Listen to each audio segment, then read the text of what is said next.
पाकिस्तान से अपना प्यार पाने भारत आई सीमा हैदर और सचिन की लव स्टोरी में जासूसी का एंगल आ चुका है। देश की राजधानी से सटे नोएडा से महज 50 किलोमीटर की दूरी पर यमुना एक्सप्रेस वे के पास रबुपुरा कुछ दिनों पहले तक एक सामान्य कस्बा था, लेकिन पिछले कुछ दिनों से ये चर्चित गांव बन चुका है। इसकी वजह है हिंदुस्तान की सरहद के उस पार पाकिस्तान से 4 बच्चों के साथ आई पाकिस्तानी बहू। महज 5वीं तक पढ़ी हुई सीमा हैदर नाम की ये महिला अविश्वसनीय तरीके से कराची, नेपाल और दिल्ली होते हुए यूपी के इस कस्बे में सचिन मीणा के पास पहुंच गई। ये पूरी कहानी शुरू होती है मोबाइल फोन पर ऑनलाइन खेले जाने वाले पबजी गेम से। रबुपुरा कस्बे का सचिन कोविड से पहले एक परचून की दुकान पर काम करता था। कोविड काल में दुकानें बंद हो गईं, तो उसका काम भी चला गया। खाली बैठा सचिन मोबाइल पर पबजी गेम खेलता था। सितंबर 2020 में गेम खेलने के दौरान वो पाकिस्तान में रहने वाली सीमा हैदर के संपर्क में आया। गेम खेलने के दौरान दोनों अपना माइक्रोफोन ऑन करके रखते थे।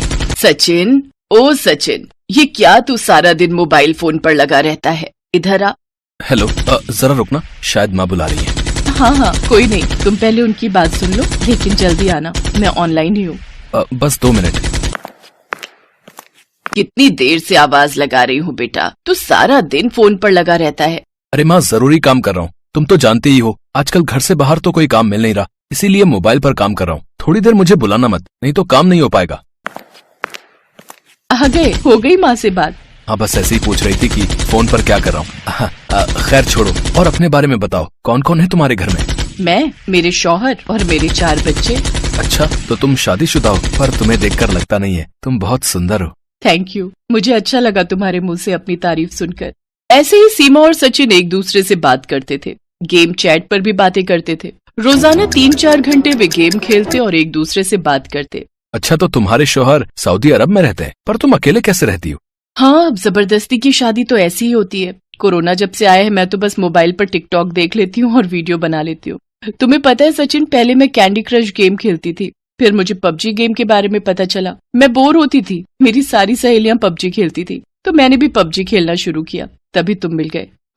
अच्छा रुको, मैं तुम्हें अपने बच्चों से मिलवाती हूँ। बच्चों, इधर आना, ये देखो तुमसे कौन बात कर रहा है। सीमा ने सचिन को अपने 4 बच्चों से वीडियो कॉल पर मिलवाया। इस बीच दिसंबर 2020 में सीमा के पिता की मौत हो गई। सचिन उससे मिलकर सांत्वना देना चाहता था। इसके लिए उन्होंने गदर फिल्म के बारे में आपस में बात की कि कैसे तमाम बाधाओं के बीच भी भारत में रहने वाला लड़का पाकिस्तान में रह रही लड़की से मिलता है। इसलिए उन्होंने भी सभी कठिनाइयों के बीच मिलने का फैसला किया। सचिन, मैंने काफी कोशिश की है, पर मुझे भारतीय वीजा नहीं मिल रहा, अब हम कैसे मिलेंगे? तुम चिंता मत करो, अब जल्दी ही मैं तुमसे नेपाल में मिलूंगा। इसके बाद सीमा ने काठमांडू की फ्लाइट ली। इधर सचिन भी बस में निकल चुका था। दोनों काठमांडू पहुंच गए। दोनों ने मंदिर में शादी कर ली। 1 हफ्ते तक वे काठमांडू में पति पत्नी की तरह रहे। सीमा ने माथे पर सिंदूर लगाकर भारतीय पहनावे में फोटो खिंचवाए और इंस्टाग्राम पर वीडियो अपलोड किए। इसके बाद वो पाकिस्तान लौट गई और भारत जाने की प्लानिंग में लग गई। करीब 12 लाख रुपए में सीमा ने वो घर बेच दिया जो उसके नाम था। इसके बाद वो काठमांडू से वैन में बैठकर पोखरा गई और वहाँ से दिल्ली के लिए एक बस में बैठ गई। क्या नाम है तुम्हारा? जी, वो मेरा नाम सीमा है। पति और बच्चों के नाम? जी, पति का नाम सचिन मीणा। सीमा ने बस कंडक्टर को अपने पति के ठाकुर और खुद को ठकुराइन होने की बात कही। इसके बाद कंडक्टर ने कुछ नहीं पूछा और वो दिल्ली पहुंच गए। कश्मीरी गेट से जेवर के लिए बस ली और रबुपुरा में फलेदा कट पर उतर गए, जहां सचिन उनका इंतजार कर रहा था। बड़ी मुश्किल से आई हूँ, मुझे पता है कैसे रास्ते बदल बदल कर आना हुआ है। मैं तो बहुत घबरा गई थी कि कहीं कोई पहचान न ले। अरे, मेरी ठकुराइन को कोई कैसे पहचानेगा? आखिर मेरी पत्नी हो तुम। सच्चा प्यार करते हैं हम दोनों। सच्चा प्यार करने वालों को कोई अलग नहीं कर सकता। मैंने सारी तैयारी कर ली है, घर के पास ही एक कमरा ले लिया है। तुम मालिक को बता देना कि तुम मेरी पत्नी हो और तुम बुलंदशहर की हो। सचिन ने सीमा को सब कुछ समझा दिया और फिर सीमा और बच्चों को मकान मालिक से मिलवाया। इसके बाद वे करीब 1.5 महीने तक साथ रहे। दिन में सचिन परचून की दुकान पर काम करता था, शाम को माँ के घर पर रहता और रात को सीमा के पास आ जाता था। अच्छा, तो तुम यहाँ नई रहने आई हो? कहाँ की हो तुम? जी, मैं बुलंदशहर से हूँ। अच्छा, कोई भी काम हो तो बताना, मैं पड़ोस में कई सालों से रह रही हूँ। जी जरूर। इसी दौरान सीमा का पड़ोस में रहने वाली महिलाओं से परिचय हो गया। किसी को उस पर शक नहीं हुआ, लेकिन फिर उसे बच्चों की पढ़ाई की चिंता होने लगी। सुनो, तुम कुछ जल्दी इंतजाम करो। कब तक हम बच्चों के साथ यहाँ ऐसे रहते रहेंगे? बच्चों की पढ़ाई लिखाई भी खराब हो रही है। तुम चिंता मत करो, मैंने बुलंदशहर में एक वकील से मुलाकात की है। वो हमारी भारतीय शादी के लिए तैयार हो जाए बस। और फिर जून के महीने में सचिन ने बुलंदशहर में एक वकील से मुलाकात की, लेकिन जब वकील ने सीमा के दस्तावेज देखे तो उनमें पाकिस्तानी पासपोर्ट देखकर वकील दंग रह गया। सीमा, लगता है पुलिस को हमारे बारे में शक हो गया है। उस वकील ने पुलिस को फोन कर दिया है। अब हमें यहाँ से भागना होगा। क्या अब हमारा मिलना कैसे होगा? सचिन, अगर हम दोनों को तुम्हारे लोगों ने अलग कर दिया तो मैं कहाँ जाऊंगी? मुझे कुछ समझ नहीं आ रहा। सचिन और सीमा घबरा रहे थे। अगले दिन रबूपुरा की अंबेडकर नगर कॉलोनी में जब तक पुलिस उन्हें पकड़ने पहुंचती, वो दोनों बच्चों को साथ लेकर उससे पहले ही वहां से निकल चुके थे। पलवल के रास्ते में पुलिस ने उन्हें बल्लभगढ़ में पकड़ लिया। 2 दिनों तक पूछताछ के बाद सीमा, सचिन और उसके पिता नेत्रपाल को पुलिस ने पासपोर्ट और विदेशी अधिनियम के तहत गिरफ्तार कर लिया। बच्चे भी जेल में सीमा के साथ ही रहे। हालांकि एक दिन बाद सीमा और सचिन को जमानत मिल गई। जज ने उन्हें कहा कि वो अपना पता न बदलें और देश न छोड़ें।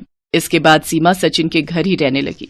पाकिस्तानी बहू लाने पर सचिन के घर वालों ने भी उसका साथ दिया। सीमा, कोई कुछ भी कहे, आज से तुम मेरी बहू हो और तुम इसी घर में रहोगी, मेरी सचिन की पत्नी बनकर।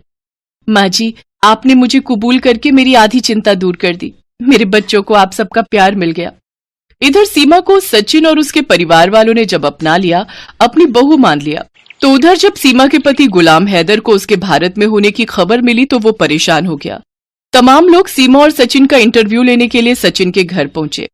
सीमा जी, जैसा कि आप दोनों कह रहे हैं कि आप दोनों का प्यार सच्चा है, आप दोनों एक दूसरे के बिना नहीं रह सकते, तो उस पर आपका क्या कहना है कि आप यहीं रहेंगे या फिर आपके पति जिस तरह से कह रहे हैं कि आपको पाकिस्तान वापस आना चाहिए? वो जो मर्जी कहें, अगर मैं वापस लौटी तो वहाँ के लोग मुझे पत्थर मार मार कर मार डालेंगे। अब मैं इनकी यानी सचिन जी की पत्नी हूँ। मैंने हिंदू धर्म अपना लिया है और जैसा सरकार चाहेगी मैं वैसा ही करूंगी। मैं भले ही यहाँ की जेल में रह लूंगी, लेकिन मैं वापस नहीं जाऊंगी।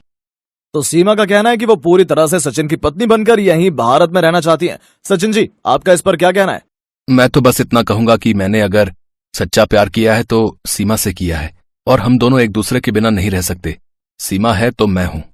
बहुत से न्यूज चैनल, अखबार सीमा और सचिन के प्रेम की कहानी के बारे में बता रहे हैं, पर अभी तक की जानकारी के अनुसार जो भी उनकी कहानी मिलती है उससे तो यही लगता है कि सीमा और सचिन ने एक दूसरे के साथ जीने मरने की कस्में खा ली हैं और इसके लिए वो कुछ भी कर सकते हैं, किसी भी हद तक जा सकते हैं। मीडिया की खबरों के अनुसार सीमा को एटीएस ने ग्रेटर नोएडा स्थित सचिन के घर से हिरासत में ले लिया है।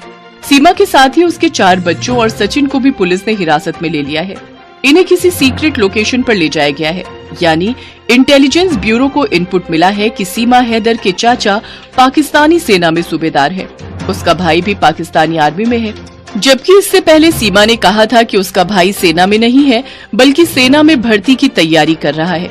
सच जानने के लिए यूपी एटीएस जांच कर रही है। सीमा की मोबाइल डिटेल्स की भी दोबारा जांच की जा रही है। नोएडा पुलिस ने सीमा के घर के बाहर सुरक्षा बढ़ा दी है। सचिन के परिवार को किसी से मिलने नहीं दिया जा रहा है। अब तो ये वक्त ही बताएगा कि सीमा भारत में एक पाकिस्तानी बहू के रूप में रहेगी या फिर अपने मुल्क पाकिस्तान वापस लौट जाएगी। सिमरन पढ़ने में बहुत ही होशियार और समझदार लड़की थी। वो बचपन से ही क्लास में अव्वल आती थी। स्कूल में सभी सिमरन की बहुत तारीफ करते थे। पढ़ाई में अच्छा होने के कारण उसके माता पिता भी उसकी हर डिमांड को पूरी कर देते थे। सिमरन की एक ही सहेली थी मीनल, जो उसके पड़ोस में रहती थी। दोनों साथ ही स्कूल जाती थी। एक दिन स्कूल जाते वक्त, अरे सिमरन, आज तूने फिर लेट कर दी। तू क्लास में अव्वल आती है इसलिए तुझे टीचर कुछ नहीं बोलती। आज तो वो पक्का मुझे पनिशमेंट देंगी। अरे बाबा, कुछ नहीं होगा, हम दोनों क्लासरूम की खिड़की से जाकर सीट पर बैठ जाएंगे। ये देख मेरा नया फोन। वाह, तुम्हारा पर्सनल फोन? यहाँ तो मुझे हर साल अपनी दीदी की पुरानी स्कूल ड्रेस पहनकर स्कूल जाना पड़ता है। ये फोन तुम्हारा भी तो है। आखिरकार हम दोनों बचपन से फ्रेंड्स हैं। कल पूरी रात मैं इसके फीचर्स देखती रही। मीनल और सिमरन बातें करते करते स्कूल पहुंच जाती हैं और चुपके से क्लासरूम के पीछे वाली खिड़की से घुसने की कोशिश करती हैं, लेकिन टीचर दोनों को पकड़ लेती है और लेट आने की वजह से टीचर दोनों को क्लास से बाहर कान पकड़कर खड़ा कर देती हैं। सिमरन, तुम पढ़ाई में अच्छी हो लेकिन तुम्हें स्कूल के और भी रूल्स फॉलो करने चाहिए। डिसिप्लिन मेंटेन करना चाहिए। सॉरी टीचर, अगली बार से ऐसा नहीं होगा। सिमरन और मीनल के सामने वाली क्लास से दो लड़के क्लासरूम के बाहर कान पकड़कर खड़े थे। अरे क्यों दिल छोटा कर रही है? सिर्फ हम दोनों ही क्लासरूम के बाहर थोड़ी हैं। सामने उन लड़कों को देख। हाय गर्ल्स, आप लोग भी क्लास में लेट आई थी क्या? हाँ, ये टीचर भी ना स्कूल में पढ़ाने आती हैं या बच्चों को पनिशमेंट देने? मैंने तुम्हें इस स्कूल में पहले कभी नहीं देखा। हाँ, मैंने भी कुछ दिनों पहले स्कूल में एडमिशन लिया है। धीरे धीरे रॉकी और सिमरन में दोस्ती हो जाती है। दोनों एक दूसरे को अपना फोन नंबर दे देते हैं। दोनों हमेशा साथ में घूमते हैं। स्कूल के बाद भी साथ में वक्त बिताते हैं। एक दिन स्कूल से वापस आते वक्त सिमरन अपने मोबाइल से किसी को टेक्स्ट कर रही होती है।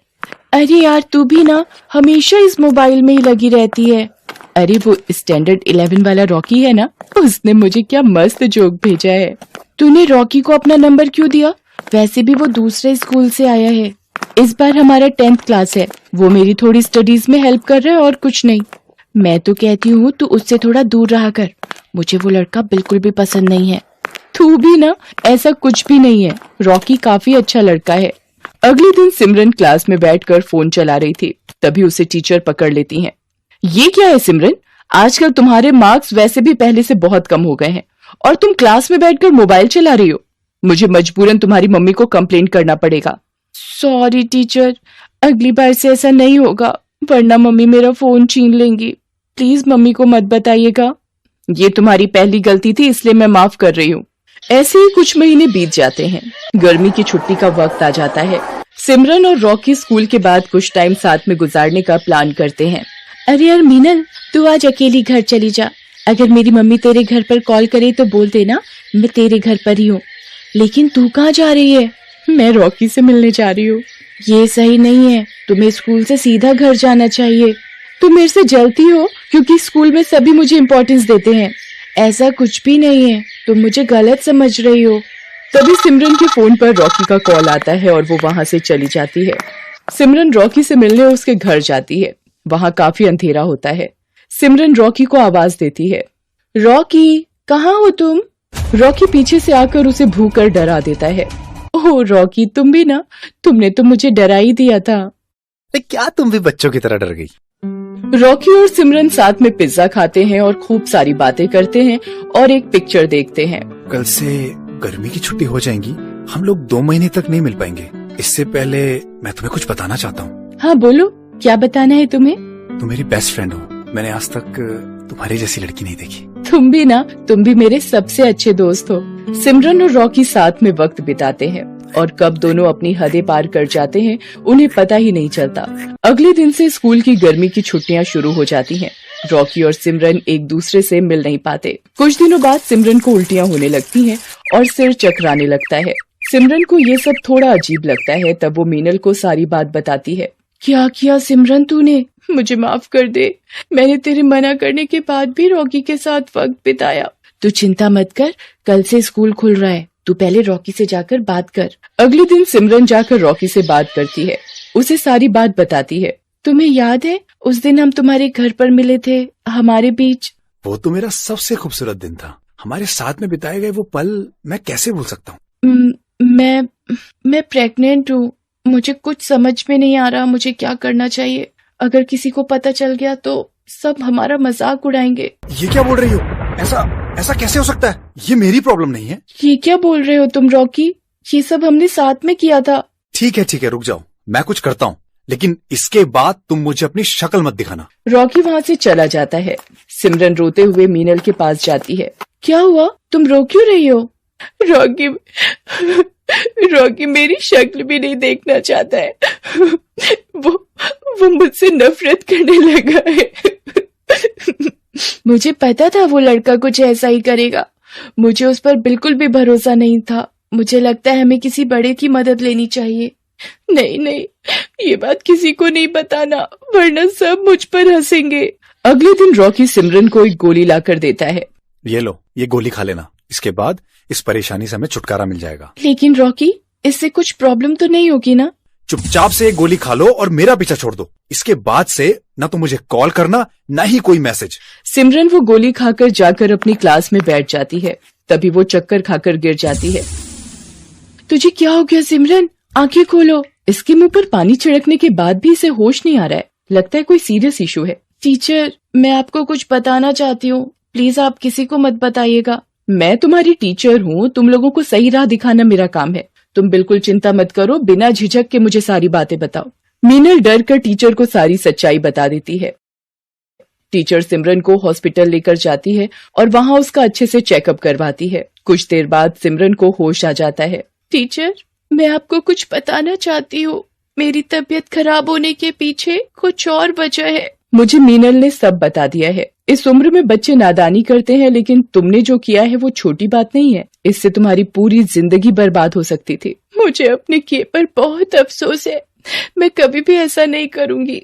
आप प्लीज किसी को कुछ नहीं बोलिएगा। ऐसे बिना जाने कोई मेडिसिन लेना खतरनाक साबित हो सकता है।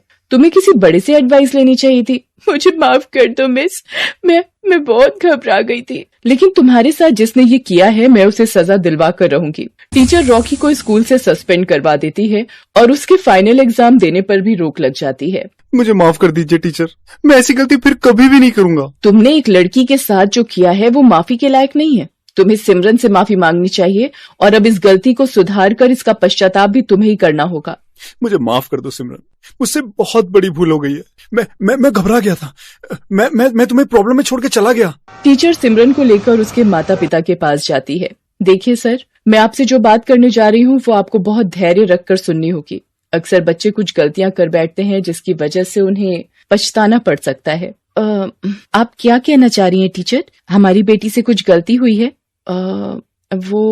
वो दरअसल बात यह है कि वो आपकी बेटी सिमरन प्रेग्नेंट है। ये सब करने स्कूल जाती हो तुम? मैं तुम्हारी खाल उतार दूंगा, बेशरम लड़की। रुक जाइए सर, अब ऐसे समय में आपको इन बच्चों का साथ देना होगा, वरना ये जिंदगी भर खुद को माफ नहीं कर पाएगी और ये नादानी में कोई गलत कदम न उठा ले। टीचर बड़ी समझदारी से सारी बात सिमरन के मम्मी पापा को समझाती है। अब हमें क्या करना चाहिए? इसकी तो जिंदगी बर्बाद हो जाएगी। अभी सिमर बहुत छोटी है, इसके सामने पूरी जिंदगी पड़ी है। हमें इस बच्चे का मिसकैरेज करवा देना चाहिए। मैंने डॉक्टर से बात की है, इसमें कोई भी दिक्कत नहीं होगी। फिर सिमरन की फैमिली और टीचर मिलकर उस बच्चे का मिसकैरेज करवा देते हैं। थोड़ी दिनों बाद सिमरन बिल्कुल ठीक हो जाती है। सिमरन के मम्मी पापा भी उसकी गलती के लिए उसे माफ कर देते हैं। अब सिमरन और मीनल की फिर से गहरी दोस्ती हो जाती है। सिमरन मीनल से अपने बुरे बर्ताव के लिए माफी मांगती है। मीनल, मैंने तुझे भला बुरा कहा, लेकिन तुमने आज साबित कर दिया कि तुम ही मेरी सच्ची दोस्त हो। ये तो मेरा फर्ज था। दोस्त अगर दोस्त के काम ना आए तो मैडम दोस्ती कैसी? अब थोड़ा हंस भी दे। आज से हम दोनों मन लगाकर पढ़ाई करेंगे और कभी भी किसी को शिकायत का मौका नहीं देंगे। इसलिए दोस्तों, जिंदगी हमें अपनी हर गलती को सुधारने का एक मौका जरूर देती है। इसलिए कोई गलत कदम ना उठाएं और अपने माता पिता से हर प्रॉब्लम शेयर करें, जिससे मुश्किल घड़ी में वो आपका साथ दे सकें।